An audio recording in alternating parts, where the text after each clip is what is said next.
Okay, I'm still getting some weird parallax, so I'm going to try and fix that.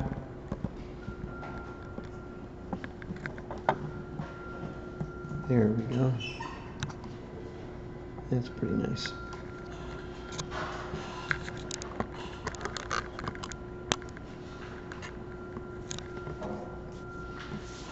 That'll do.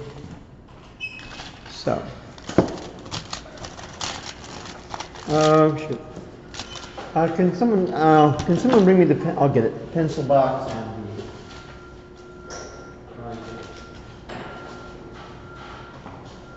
didn't think I would need them. That's what I get for thinking.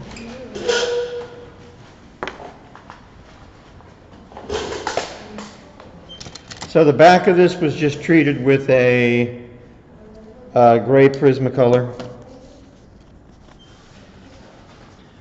I am not going to spend a lot of time transferring, just enough to give me a sense of the shape of the stone.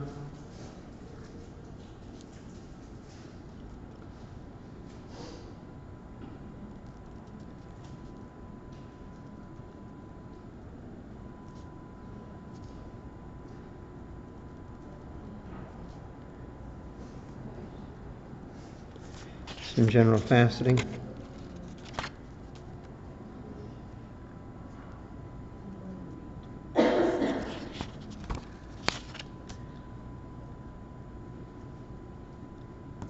Okay.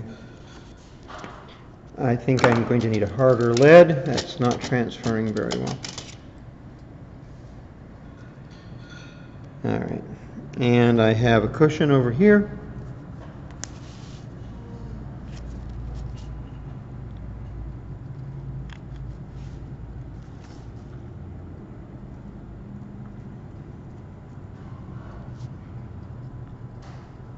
It's almost impossible to get a nice line quality because the Camford card gives, as does the typing paper, printout paper. So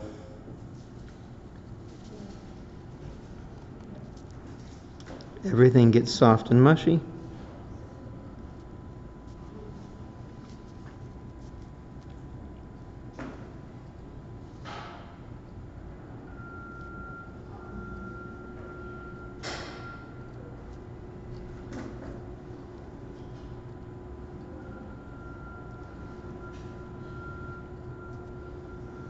By the way, I don't agree with all the faceting patterns here, just for the record.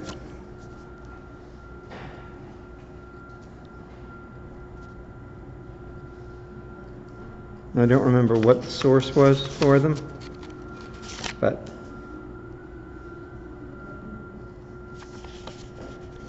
don't love it.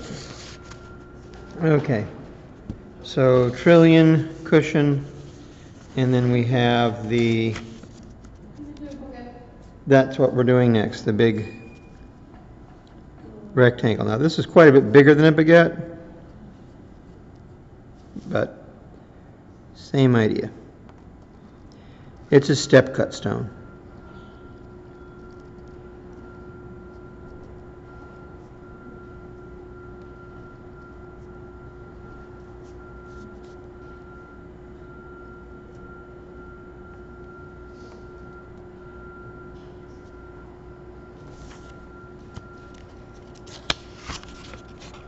Fine. Okay. None of those are really lovely, all right? But they will get me started.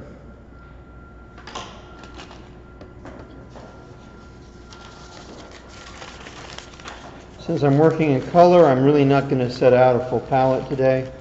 I will set out neutral tint and white. And that'll be pretty much it.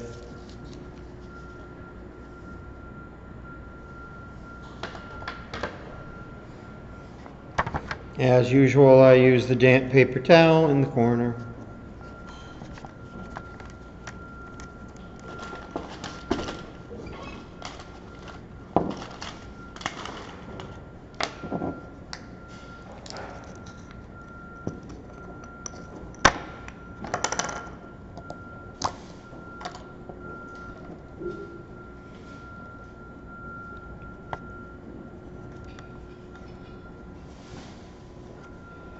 There's the pearl white.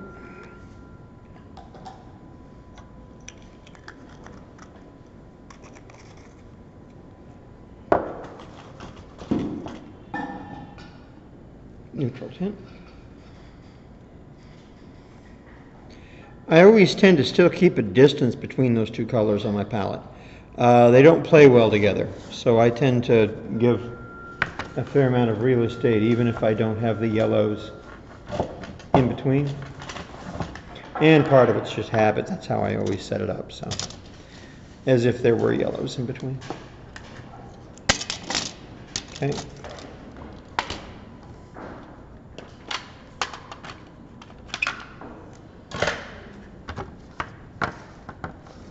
Setting up the watercolor.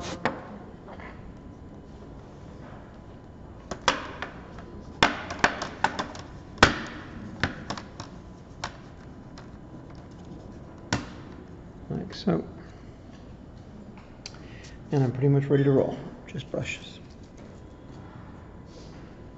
Any thoughts on colors? Fire opal. You don't do fire opal on a faceted stone, my friend. Yeah, in New Mexico. Etsy. Irene Newworth. Huh? Irene Newworth. It is esoteric enough that it's opaque. Fire opal's an opaque stone. It's translucent, but it's more or less opaque. So it'd be the same as painting an onyx or a lapis, except for you would paint the pin fire in the flash fire of the oranges and reds. But it'd be an opaque stone. And we want to learn transparent stones, Tiffany, don't? Because that's what they usually are. I know that there are those among us who prefer more interesting gem fare.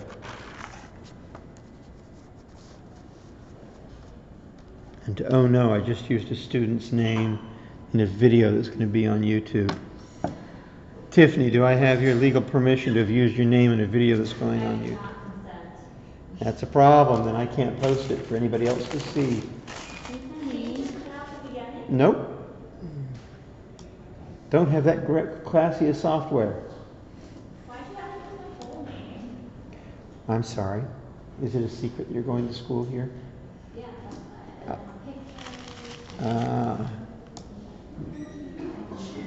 Well, this is not the Tiffany Doan that anybody knows. It's a different Tiffany. Stop saying it. Okay. So, going to draw the stone.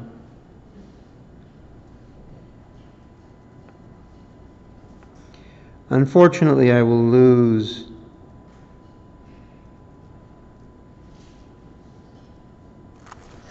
much of the faceting, and I gotta be careful not to leave the building when I rotate it.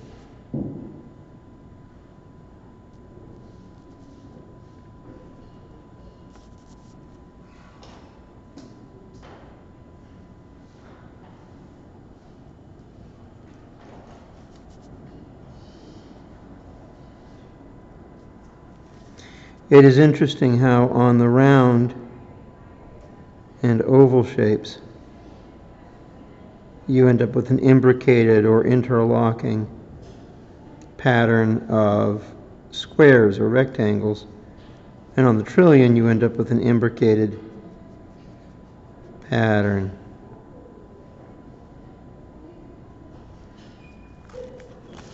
of triangles.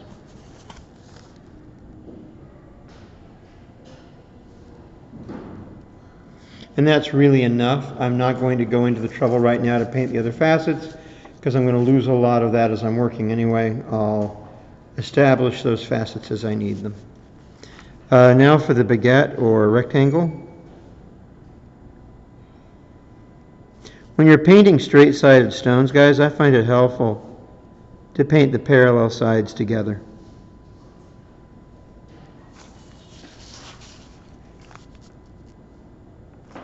The way this transferred, the stone is quite tapered. I will go to the trouble to try and correct that here.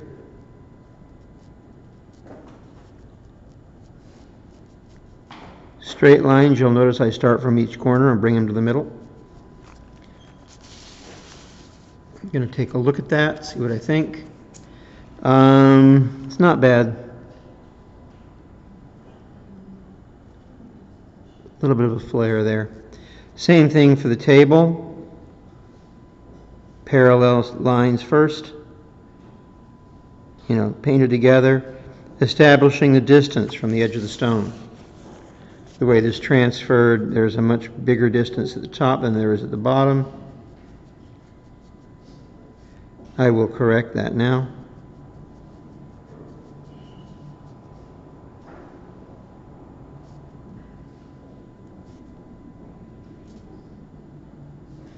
Now for the faceting here, there's only going to be one division. On the actual stone, there would be 3 tiers. But you don't have enough room on a stone when you're painting it, pretty much ever, to put in a full 3 tiers of faceting. And even if you do, it reduces the impact. So since it makes it less impactful, there's really no argument for doing it, aside for authenticity. I will paint the culet in this stone, because in a long rectangular stone it's important.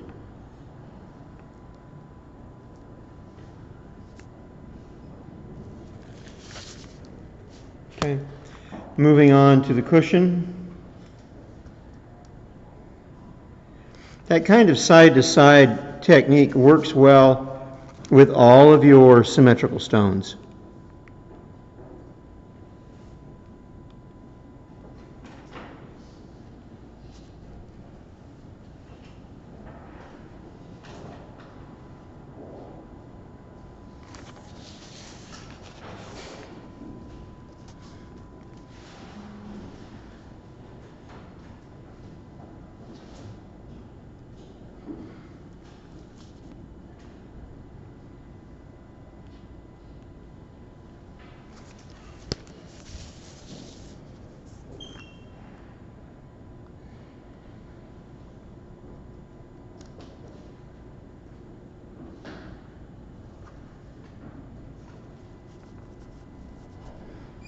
Cushions do not have straight sides. They're slightly bowed. That's what makes them such a pretty cut. You will find commercially cut cushions, and some diamonds, that have very straight sides, but it's not nearly as pretty.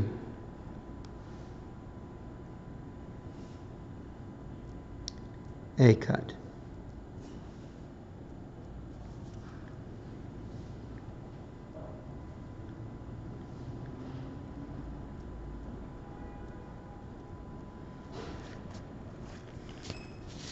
And once again, the faceting pattern is going to be imbricated rectangles. It's interesting, there's an arrow from the mouse right in the middle of the stone. Go over there. I'm looking up there going, did I spill paint? Did I spill paint? Like, no. My paper looks fine. What is that weird splotch? I'm going to do the parallel sides.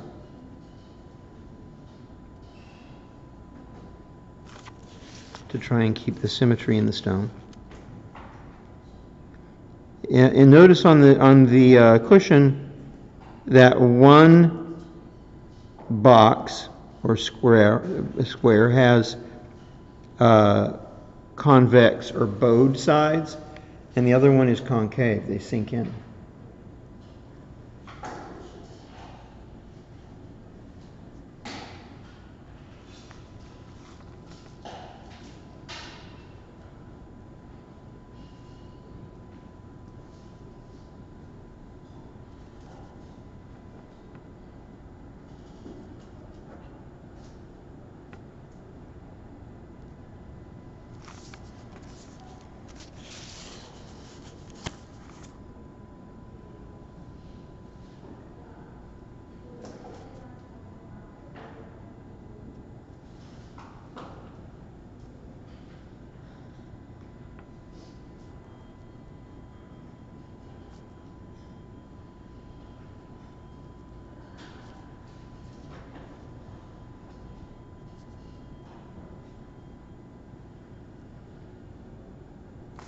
These bezel facets are kind of oddly shaped.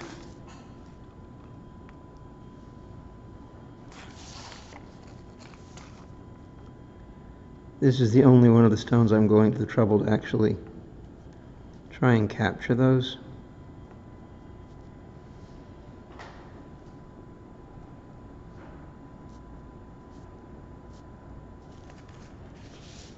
Okay, there are the three stones. Color for the trillion. Blue spinel. Okay. Color for the rectangle.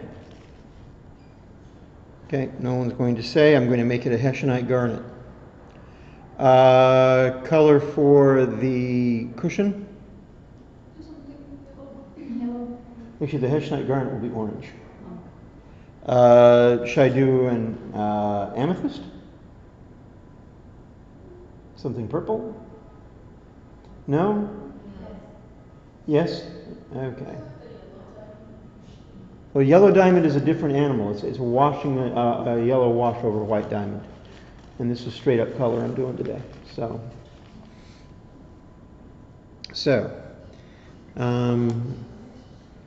Blue topaz.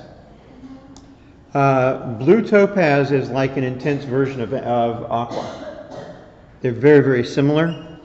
The main difference has to do with the saturation of color and how much contrast is in the stone. Aquas are beryls, so they're not a very brilliant stone, kind of sleepy.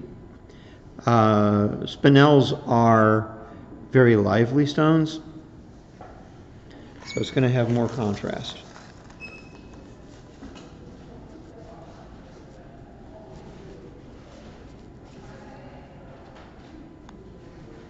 I stand little chance of maintaining any of the faceting I painted in, which is kind of sad. I'll try and retain some by letting the brush strokes kind of follow the faceting pattern.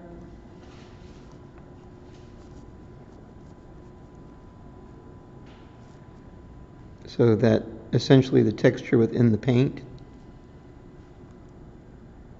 carries the faceting pattern. I'm also working fairly transparent. Okay. Can someone kill the overhead here? Sasha, kill this thing. Because it's going to create reflections in the water.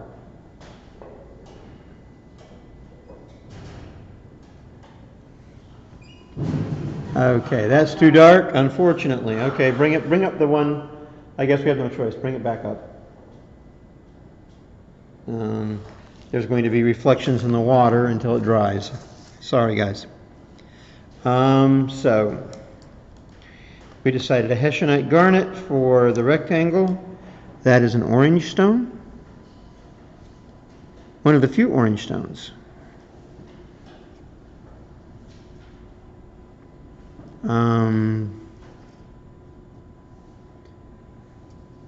This field sketch kit that we use has a fairly pasty orange. It's not my favorite, but it should work. I'm going to put a little bit of red in it, and I will counteract that red later when I glaze. By glazing a warm or cool accent over a contrasting base color, you get a little more depth in the stone, and you have more opportunities for colors to use. If you're working with a limited palette and you don't have exactly Padpurad Shah Sapphire, for example, you can mimic Padpurad Shah Sapphire by building your washes.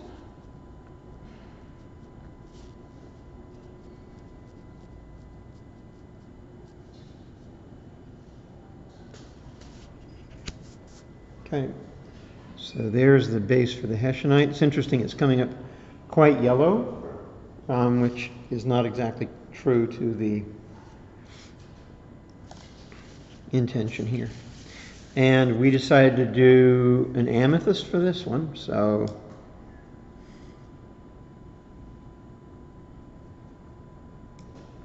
amethyst is a difficult color to make work well. Pretty much straight purple off the palette with just enough white to give it some opacity. It too will be somewhat watery.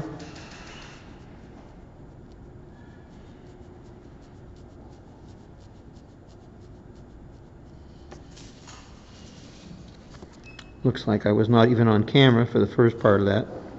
People gotta yell at me if I'm painting off camera. Well, don't yell, it's harsh. So, there we go. Build up a little richer color.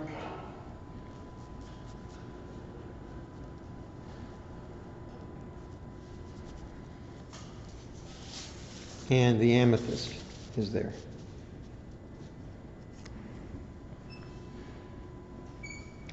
Going to take just a second here and increase the saturation from the video cam. Our previous experience showed me that that is a good idea.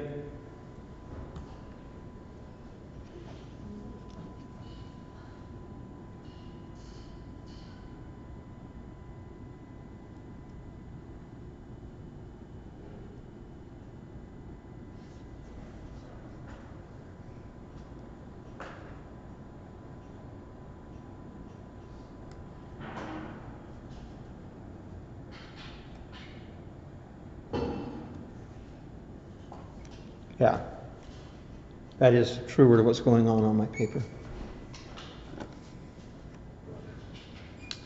Okay. The topaz does weird things to my fingers, though. The topaz, I am going to come in with a darker color. If this was an aqua, I'd pretty much leave the color it is, maybe a slight darkening. And if I did do a darkening, I would use brown in the blue to try and dull the color. In the topaz, I want a fairly brilliant darker blue.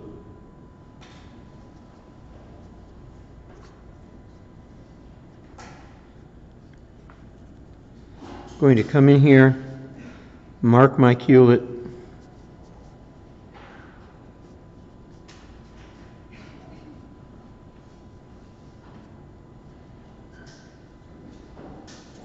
and then bring in a darker area. As that dries, it'll become more apparent. There, now you can see it coming up.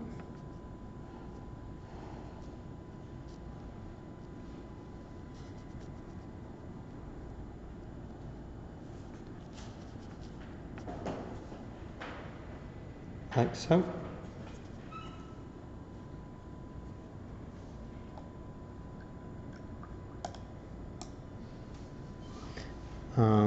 A little darker over here than that, but that'll do. For the Hessianite, I'll use brown. This palette doesn't have a lot of great browns to choose from. So they have a very dark kind of charcoal brown off to the side and kind of a leather brown. I'll mix those together until I come up with a color like that.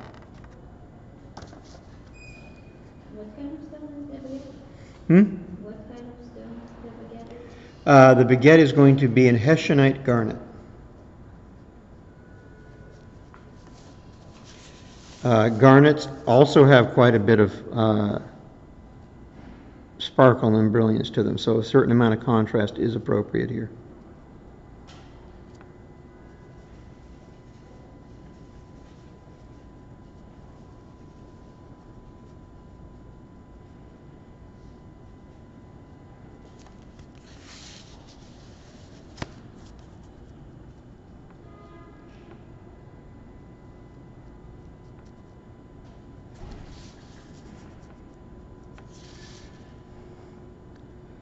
I will draw some darks into the pavilion.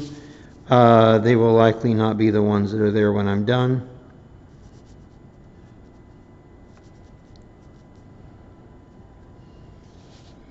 They will tend to take the form of bars and zigzags. Like so. The amethyst, this is a really nice quality amethyst I'm trying to do. Expensive. So once again, it's a quartz. It's got a fair amount of brilliance to it. Good, strong contrast in the stone. So I'll mix a nice deep purple. Mark my culet.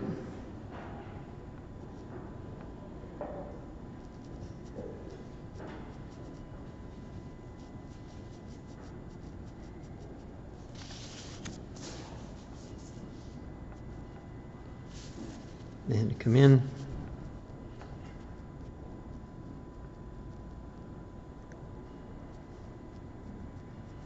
With those kind of trapezoidal forms that we always do with our faceted material.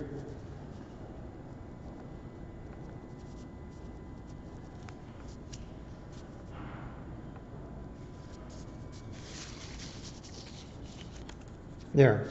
So we have the base coat and we have the shadow areas on the pavilion. And you're already starting to see the brilliant cuts, right?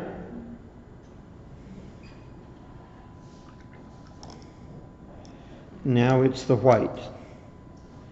And the white is really drawing the stone. The stone is drawn in white.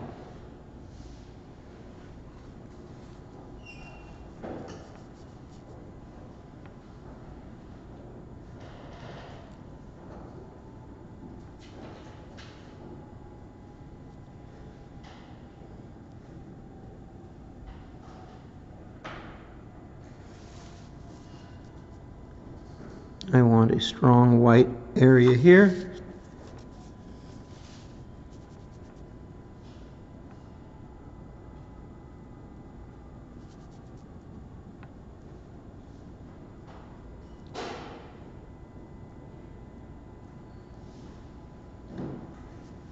My brush is very loaded, which is a little bit dangerous.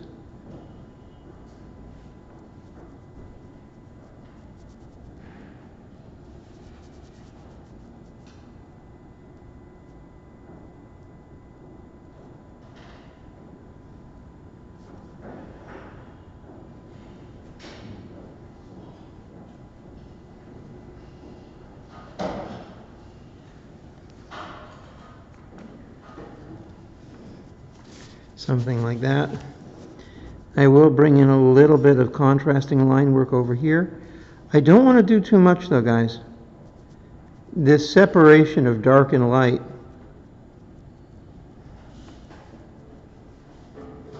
is important to the effect of the stone.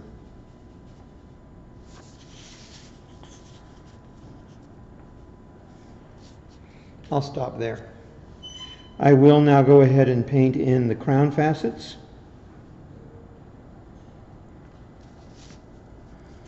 I'm going to try and find them. They were fairly well obliterated by this point.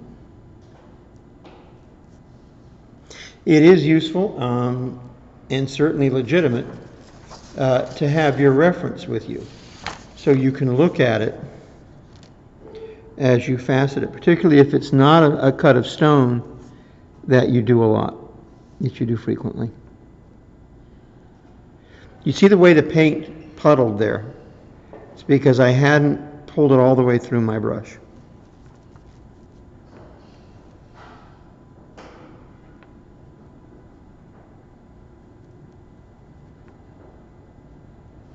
Not an emergency, but not ideal either.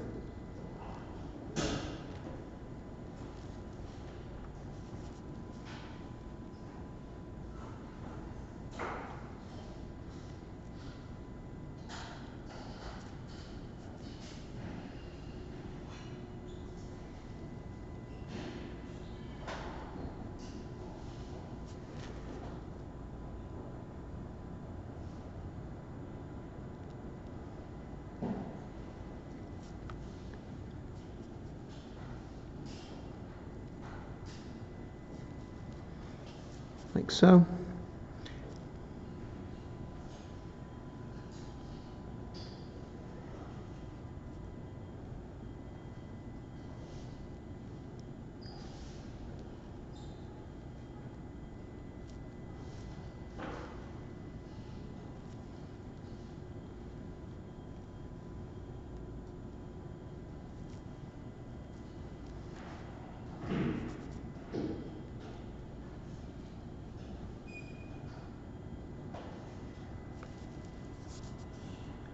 And I've said this before in other videos I've done, you're not looking for perfection. There should be a feeling of hand-paintedness to what you're doing.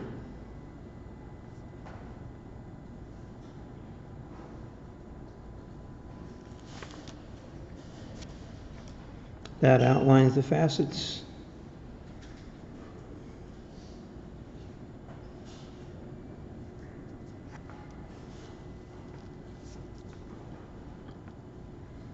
Now I will paint them opaque.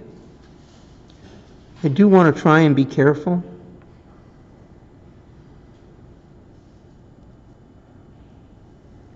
I will paint every facet that I think should be light.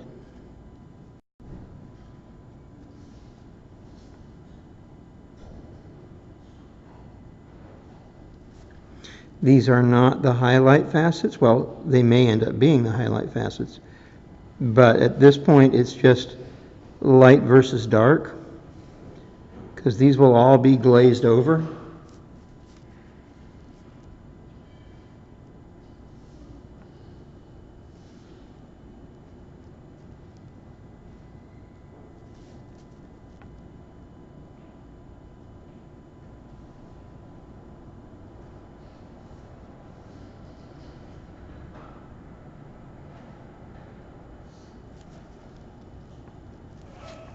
Okay, topaz done. I might reinforce some of the, now that I have those facets on top, I might reinforce some of the pavilion faceting in the dark corner.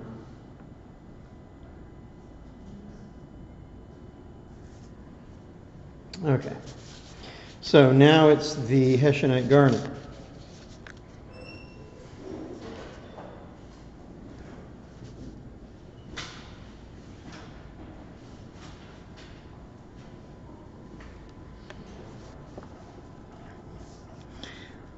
Same thing, I'm really trying to not lose these facets if I can help it.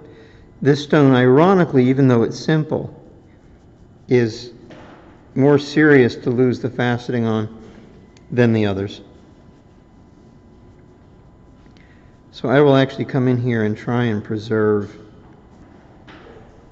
this, because this will be a dark facet on the crown. Try and preserve that fairly well.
My brush is drying out. I don't know if you can see that in the quality of the lines it's making. but I'm starting to get a dry brush thing going. I'm going to use that, but it's dangerous. I would not be unwise to have stopped there and re-wet my brush.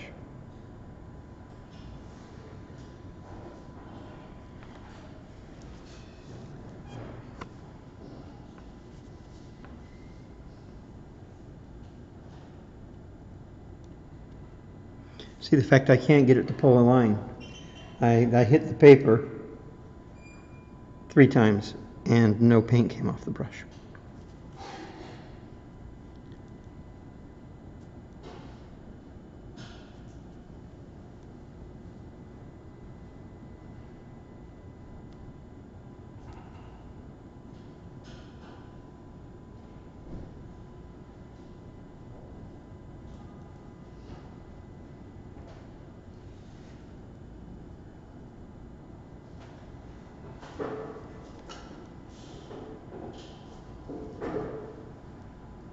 I'm going to let that facet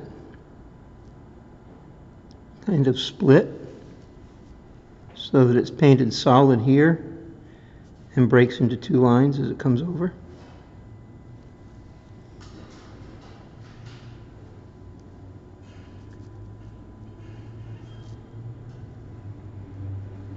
Going to pick up some of those diagonals in the shadow area.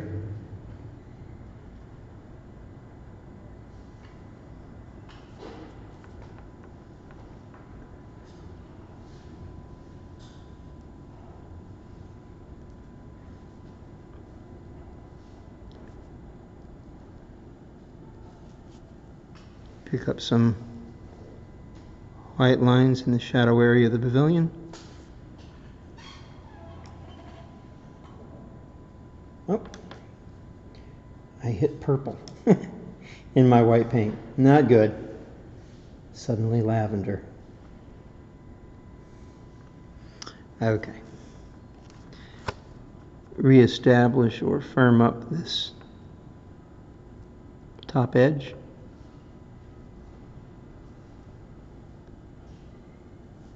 Because the light would certainly play along there.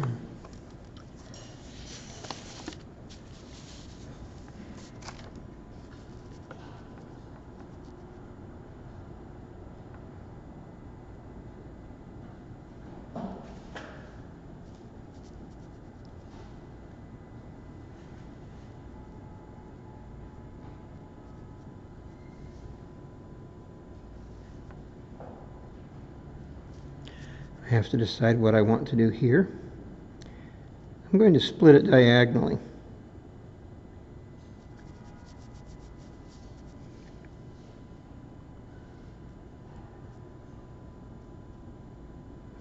Get a nice firm edge. And that's the Hessianite. I'm not loving the highlight facets there, but fortunately it's going to be glazed, so I have opportunity to do some repair. Glazing a stone is not always a bad thing. It just always feels like a bad thing.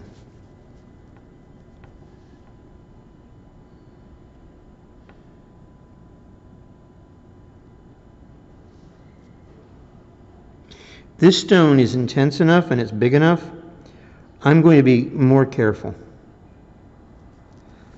than I was with some of the others. I'm going to paint the outlines of the light patterns breaking into the pavilion.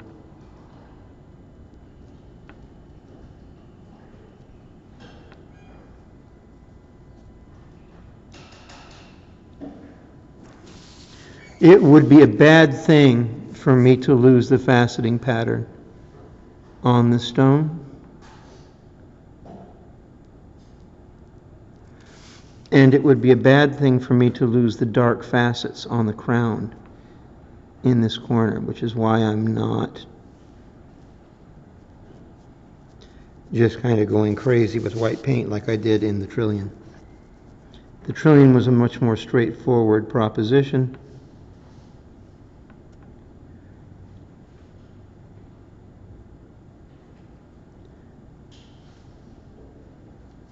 I wasn't worried about losing much.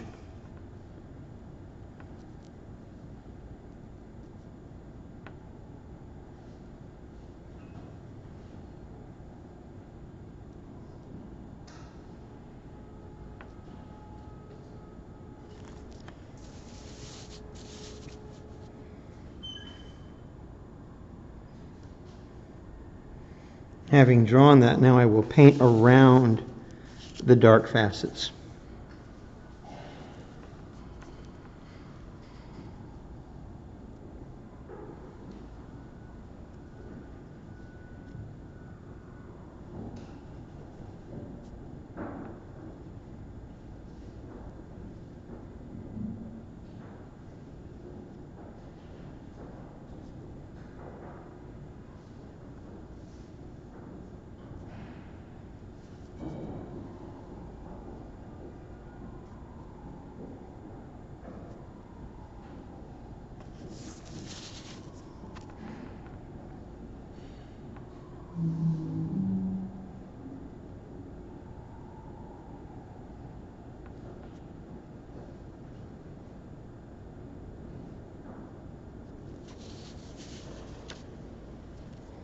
And being careful like this can backfire. I was talking to you earlier about drama. Getting this tight, or even uptight, with the way that you are going to paint these can come at a price. So I try to remain aware of that.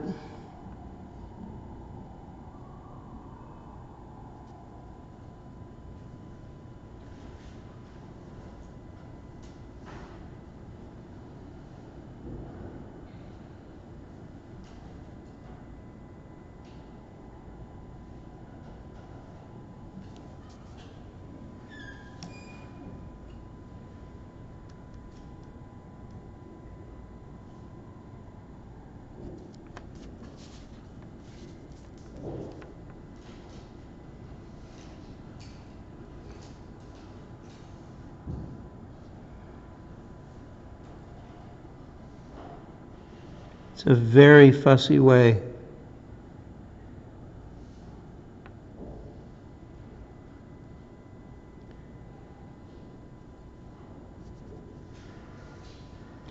To paint a stone.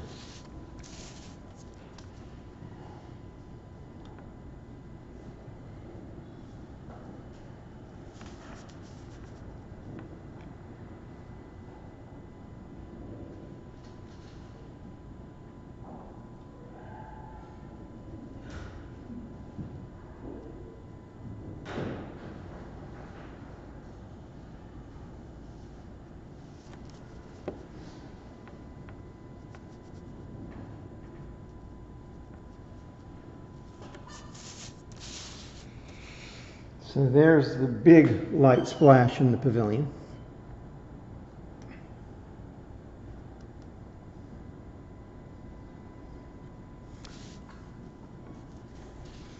Now I will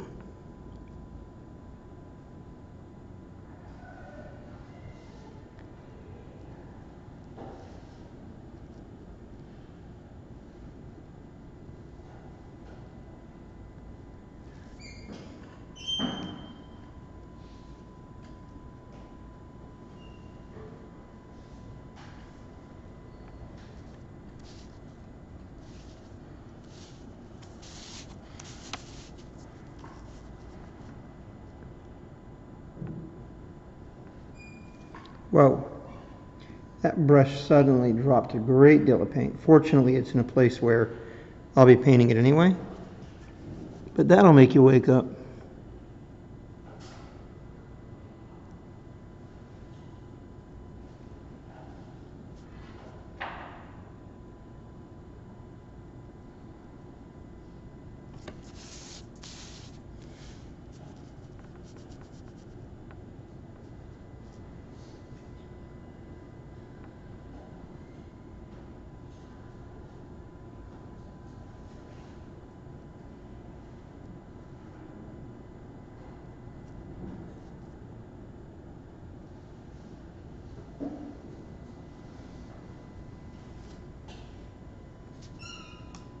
Not very exciting, huh? Heard somebody sliding out of their chair in the background.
And I'm going to want some of these to be filled in as well.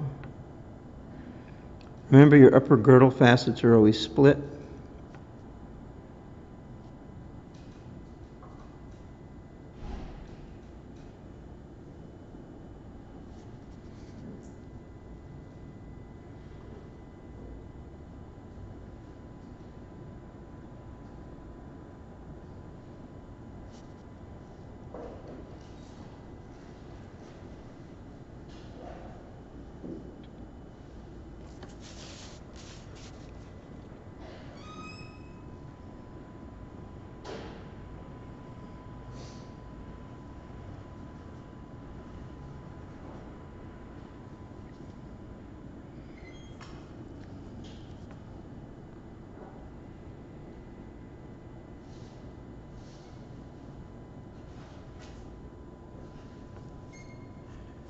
Okay. Now I can, with confidence, come in here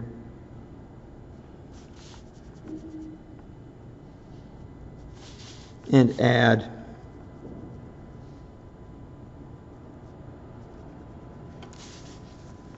some additional faceting coming into the pavilion.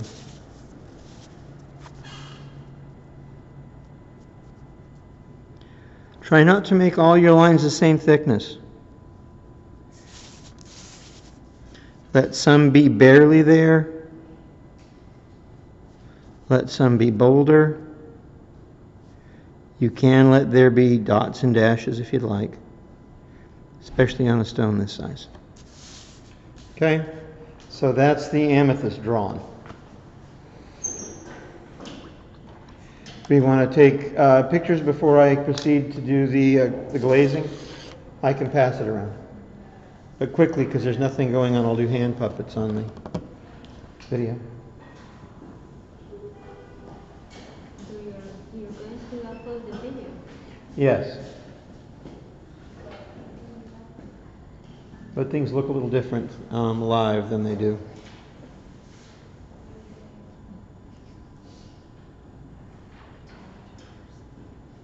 So this is upside down? Yeah, the blue spinel's pointing up.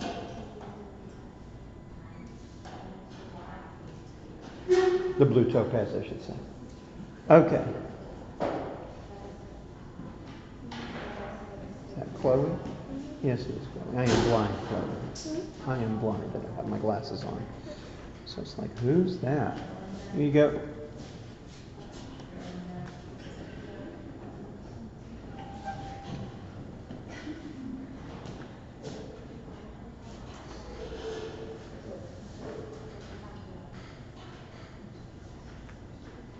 Thank you. Okay. Get the blinking mouse off the screen again. Okay, so glazing. I possess a larger brush than you guys do, and I'm going to use it in the interest of time. this is a number 4. Okay? Number 4 will glaze stones this size in a hurry. The blue topaz is just going to be the paler phthalo blue on the palette. You want a fair amount of pigment, but you also want it fairly wet. It's a difficult balance to strike. If in doubt, go thinner than not. I will start pulling from the light into the dark, because that way if the color pools, it's not pooling in one of the areas where I want that light in the pavilion.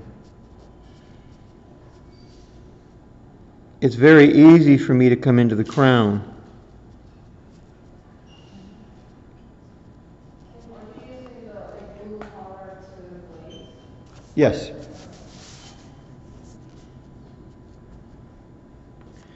Stop. I'm tempted to come in and add more blue, but don't. Let that dry. If you want more blue, you can do it later. Now I want a really pretty color for this Hessianite garnet, and unfortunately the transparent watercolor cakes don't have a lovely yellow. So I'm going to steal a little bit of our lemon gouache. It's risky because lemon gouache has chalk in it, which is what makes it opaque. It's also really important I get all the blue out of this brush, because if I have any blue, when I hit the yellow, I'll have green. And green is not a color that is copacetic to Hessianite garnet. So I'm going to mix the brilliant cadmium lemon with the orange color to get a nice yellow orange. The stone's actually quite brown looking right now, so this fiery yellow orange is really a good idea for it. So again, I'll turn the paper so I can start from the light end of the stone.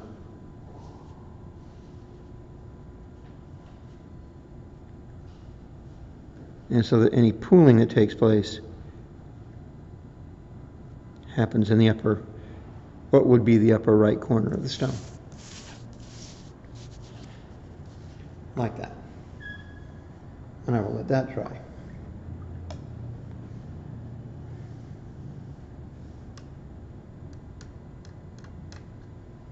Coming into the amethyst, straight purple.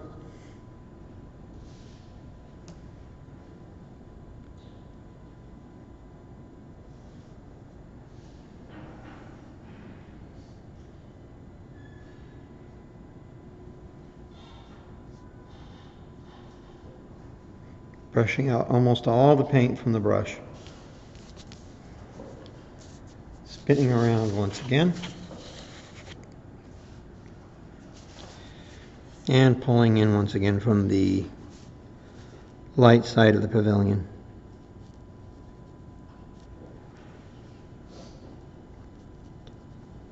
I have a puddle that's forming. Okay? That is not good.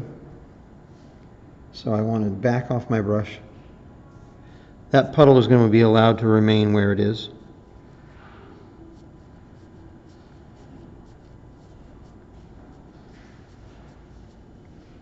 Because once again, it's up in the dark side of the stone, where underneath those facets would be dark.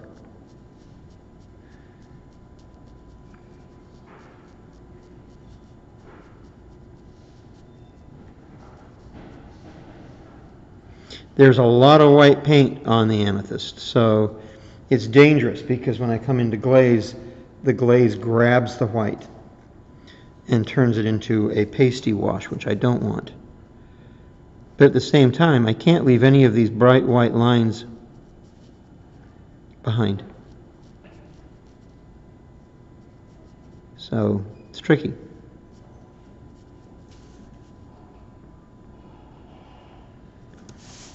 But if it were easy, no one would pay you to do it. That's the moral of the story. So, amethyst. So there are the three stones with their preliminary wash. Going to come back now into the topaz.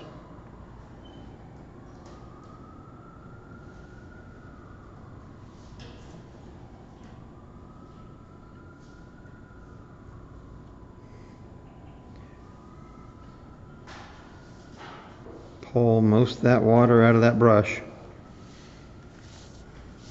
There's streaking in this over here, and I don't like the streaking, and it's also a little too pale. So I'm going to make brush strokes that counter that streaking. Smooth it out. I have some areas where there are still white lines showing. I will kick those back. But overall, I'm quite happy with the glaze on the topaz. The Hessianite still needs more color. Fortunately, the color I mixed is still wet on my palette. It's a good color. It's interesting. As I'm pulling the paint from this brush with my fingers, there's visible white in it. It's interesting. You don't want that at all. You don't want to bring the white from another stone to paste onto your next stone. Coming in.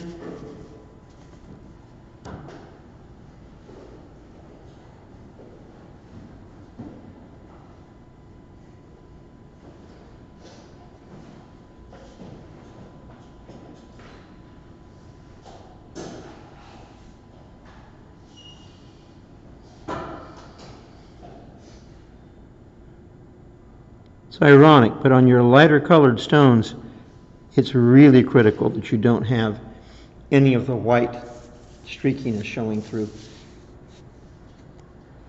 Yeah, that's much better. Amethyst is kind of crazy. I'm a little nervous about the amethyst. I think I'm going to try a contrasting color, because at this point, what have I got to lose? I'm going to pick up some wine red, some of the cold red for a ruby color.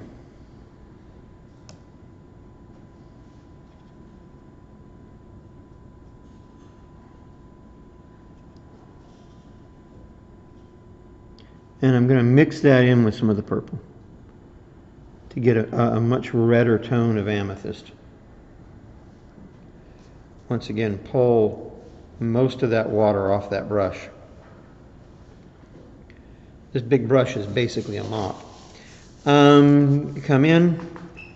I have pooling and bubbling and all kinds of neat things happening in here. And they're all happening on top of a deep bed of white paint.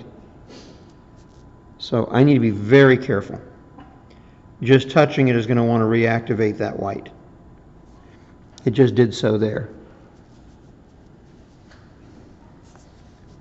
This could be one of those situations where you're better off accepting what you got on the first wash and just moving on. But I'm feeling confident for reasons I can't describe, so I will keep coming in.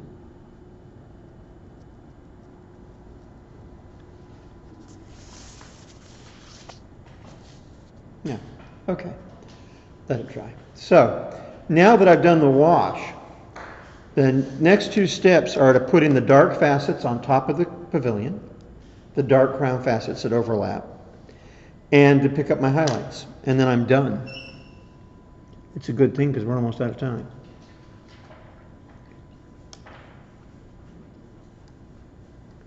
Back to the petite brush. Going to re-wet some of the shade color that I had for the topaz off my palette. Get my brush into a very nice fine point.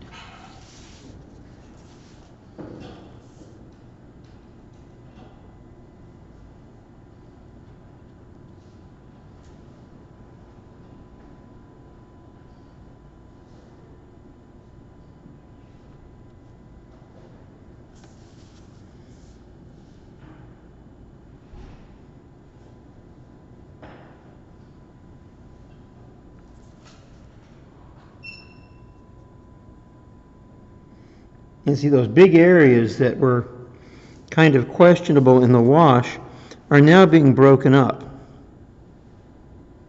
by the faceting.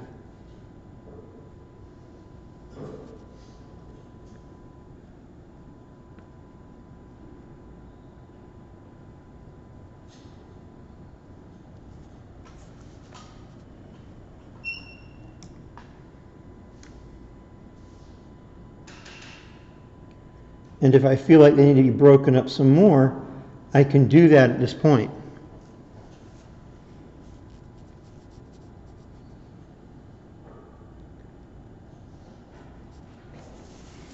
It's not difficult at this point to come in and add refinement, break up a band of light, whatever I feel like I need to do.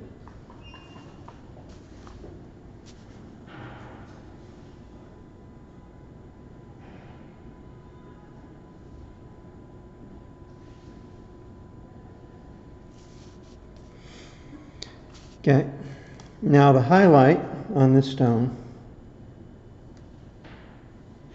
actually I'm going to keep doing the shaded because once I use the white, it's going to make all my tints pasty, and I don't want them pasty. All of those shades, I should say, I want them to be rich. So, coming into the topaz.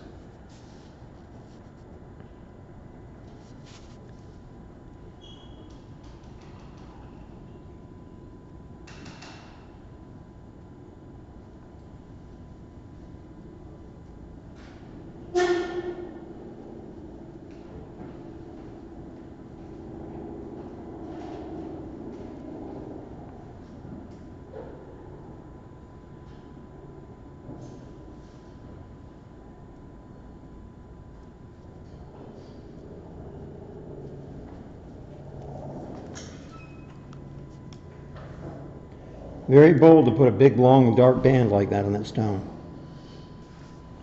Now that I've done it, I'm questioning myself.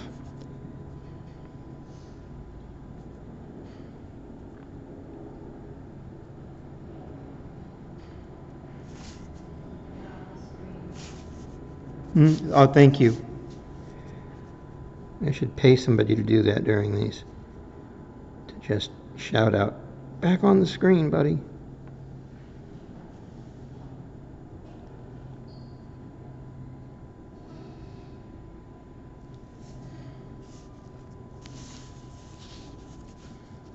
On step-cut stones, it isn't as cut and dry as it is on radiant stones. Radiant stones, you pretty much know right where to put your lights and darks.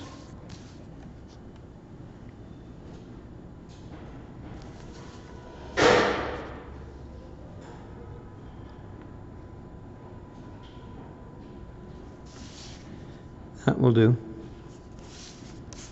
And I'd like to reestablish some of the darks here that got wiped out in the glaze.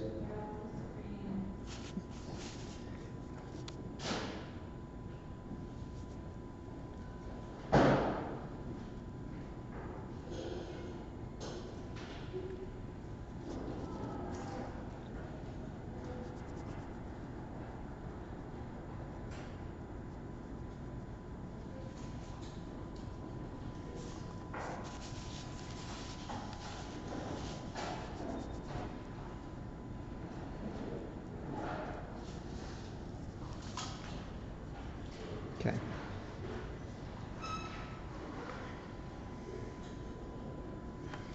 That strong diagonal I made is fighting me. So, because these technically do have 3 rows of facets, if I want to, I can come in and do something like that. So, amethyst. Shaded facets on the amethyst. I have the shade color still here. Just going to re-wet it.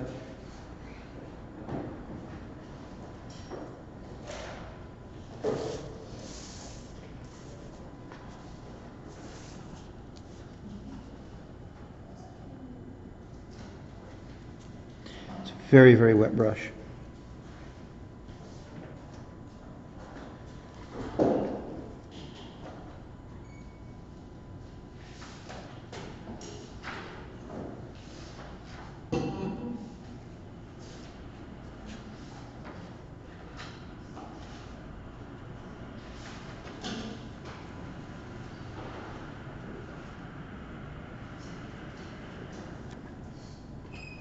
That very fussy approach I made to painting this corner is causing me trouble because all that thick white paint keeps wanting to pick up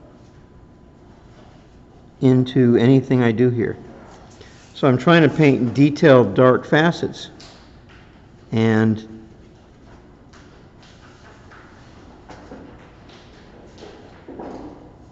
am finding myself lifting up large quantities of white as I do so. But I think it'll be okay. It's just a little bit hairy.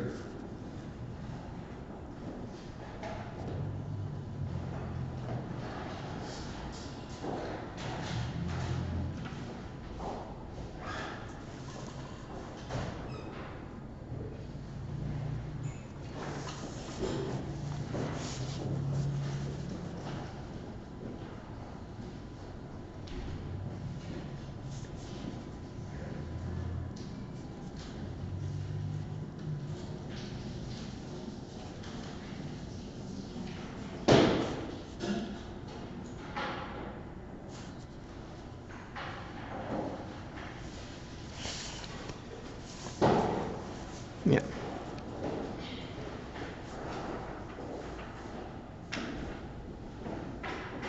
Okay. So that's the shaded facets, the dark facets on the amethyst. Now it's highlight facets.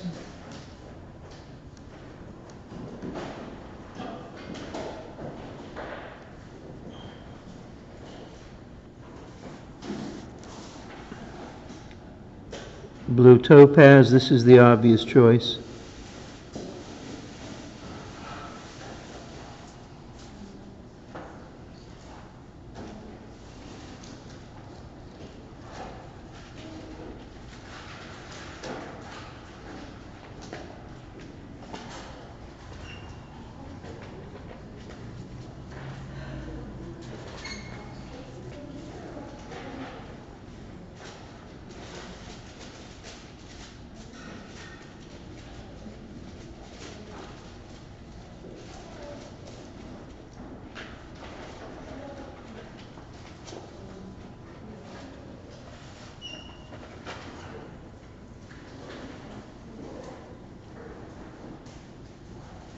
And that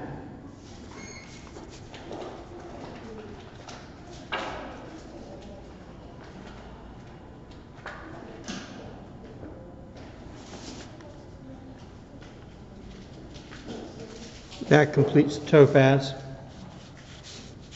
I'm off the camera again. There we go. People are bailing. So I've lost my announcers. The Hessianite, which is the stone I'm struggling with the most, actually.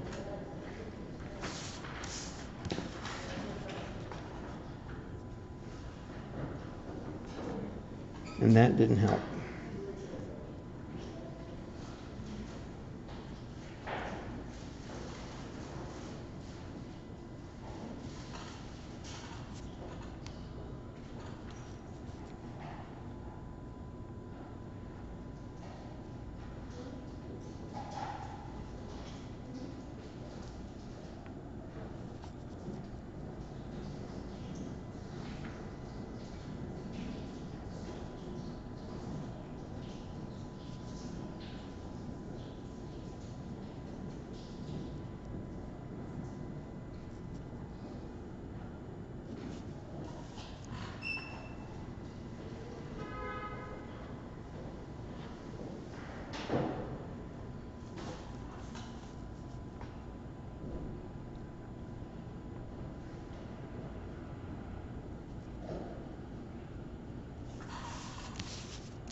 The Hessianite will actually possibly require another glaze to kick some things back.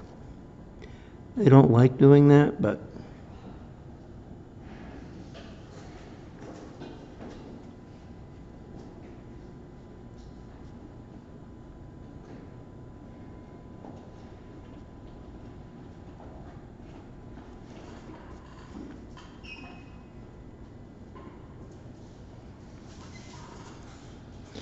and it's always good to catch the edge of the table before it goes into the dark crown facets.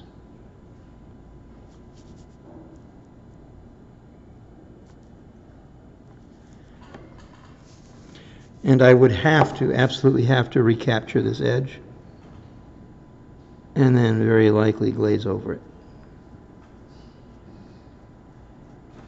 Otherwise the stone falls off the page.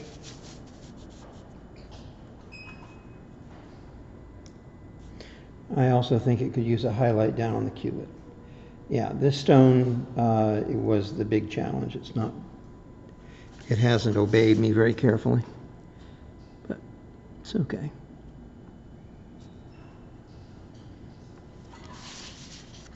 All right, and then the amethyst, last one.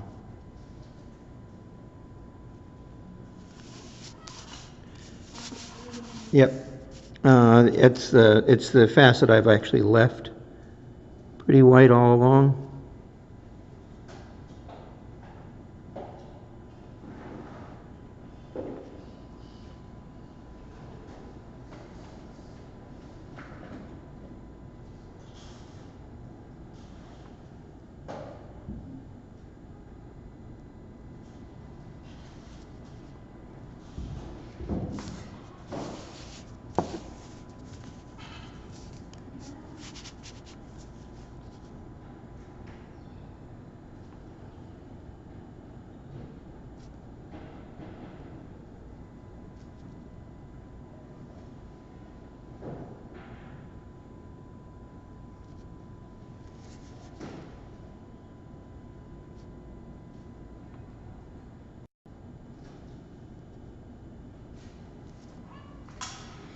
Yeah.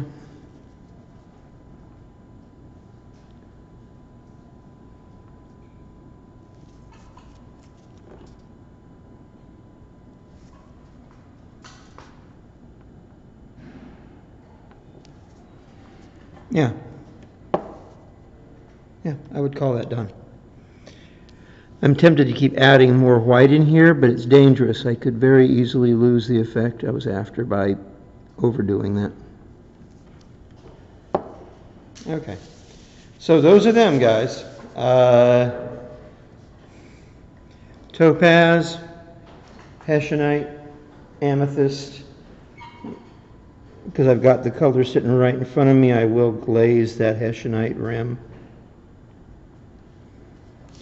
Take it back down a little bit.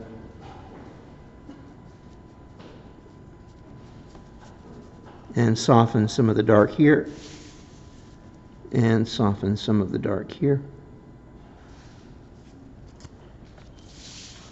And maybe pull this point out a little bit. Yeah, good enough. That's it.